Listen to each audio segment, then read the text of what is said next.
అలేఖ్యని బావగారిని ఒకటి చేశారంటే ఒక ఆడపిల్ల విషయంలో అది మనవాళ్లైనా పరాయి వాళ్లైనా మీరు ధర్మంగానే ఆలోచిస్తారు అన్న విషయం నాకు తెలుసు.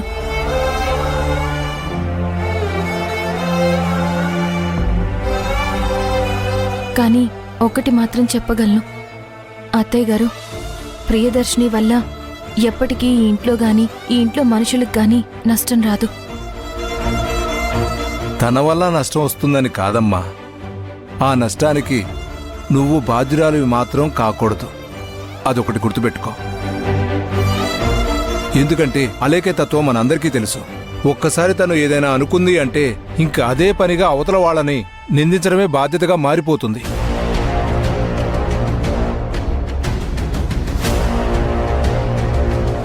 కాబట్టి ఇది మామగారిగా నేను ఆజ్ఞాపించడం లేదు, అర్థిస్తున్నాను. ఏంటన్నా మీరు అర్థిస్తున్నారంటారేంటి? కొత్త కొత్త మాటలేంటి? మీ మనసు కనిపించింది చెప్పారు, అందులో తప్పే ఉంది. మేము ఒకవేళ ఏదైనా తప్పు చేసినా మీరే కదా సరిదిద్దాలి. కొన్ని విషయాలు సరిదిద్దలేకపోవచ్చు మాధవ. సరిదిద్దగలిగి ఉండి కూడా సరిదిద్దలేకపోవడం అనేది ఇంకా పెద్ద తప్పు అవుతుంది. అదే భయపడుతున్నాను అని చెప్పడం. అదేం లేదు నాన్న, రాత్రి జరిగిన దాని గురించి మీరు ఆందోళన పడకండి అని చెప్పడానికి వచ్చాం. మీరే ఆ విషయం గురించి మాట్లాడారు. ఏదైనా ఉంటే మేం చూసుకుంటాం. దయచేసి మీరు ఇవన్నీ మనసులో పెట్టుకుని మీ ఆరోగ్యం పాడు చేసుకోకండి.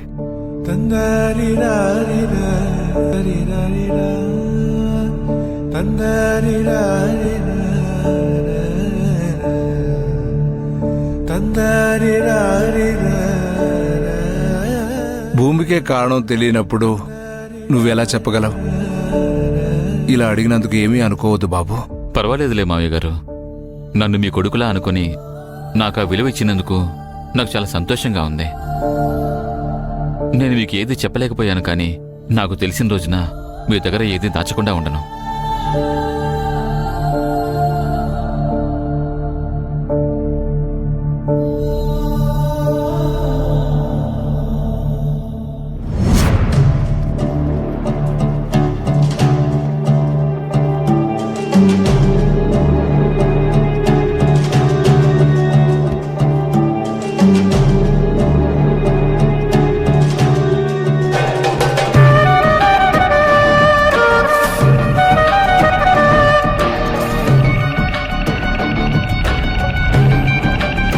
కళ్ళంతా ఎర్రగా ఉన్నాయండి.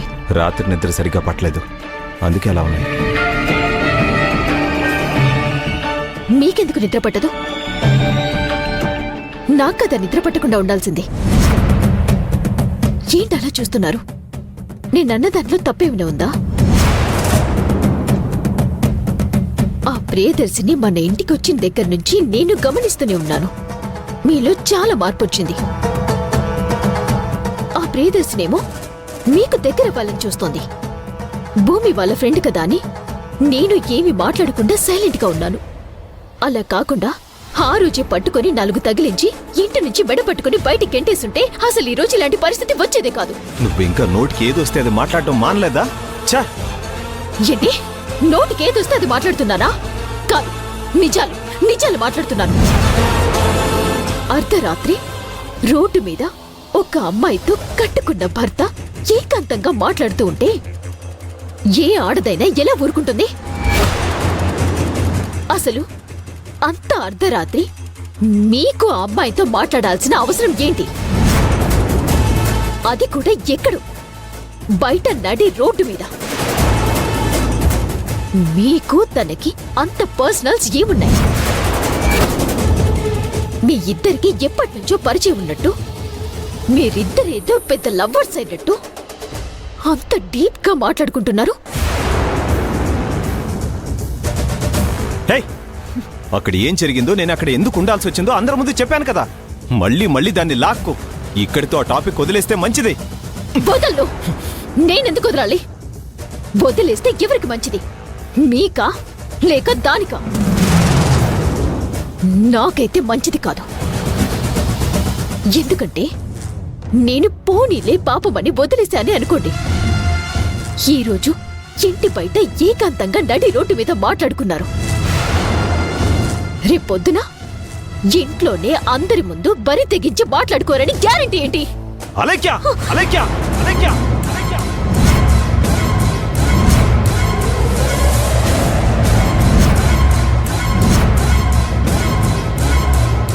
ఏంటి కొడతారా?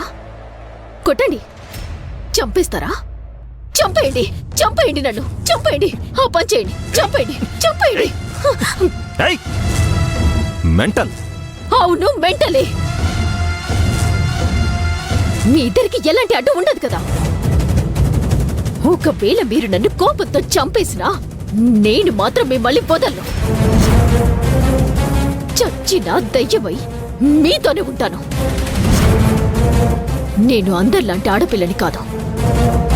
భర్త వేరే అమ్మాయితో అక్రమ సంబంధం పెట్టుకుంటూ ఉంటే పుట్టింటికి వెళ్ళి ఒక మూలని కూర్చొని ఏడుస్తాననుకున్నావా?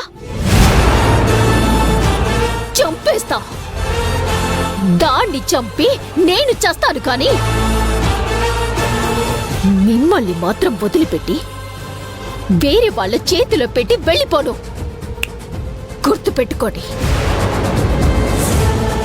ఇక్కడి నుంచైనా ప్రియదర్శినితో దూరంగా ఉండండి. లేకపోతే నేనేం చేస్తానో నాకే తెలీదు. నేను ఎలాంటి దాన్నో, నేను ఎంత మొండిగా ప్రవర్తిస్తానో, ఎంత దూరం వెళ్తానో నాకంటే మీకే బాగా తెలుసు. ఏంటి బెదిరిస్తున్నావా? నేను బెదిరించే రకం కాదు, చేసి చూపించే రకం.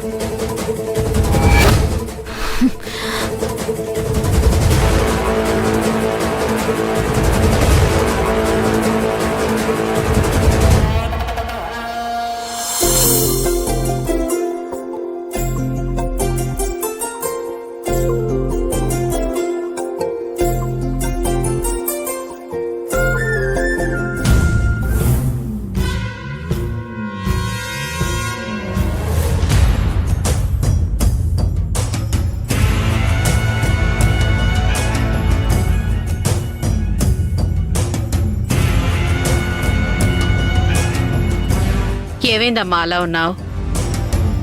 రాత్రి విషయం నువ్వు ఇంకా మర్చిపోలేదా? ఆ విషయం పక్కన పెట్టండి. దానికంటే ఇంకొక ఇంపార్టెంట్ విషయం ఉంది. ఏంటో చెప్పమ్మా. ఏం లేదు మావయ్య, నేనేం చెప్పినా ఈ ఇంట్లో నన్ను పిచ్చిదల్లాగా చూస్తారు. కానీ నేను ఇప్పుడు ఈ విషయం చెప్పి తీరాలి. మన ఇంట్లో ప్రియదర్శిని అని ఒక అమ్మాయి ఉంది కదా.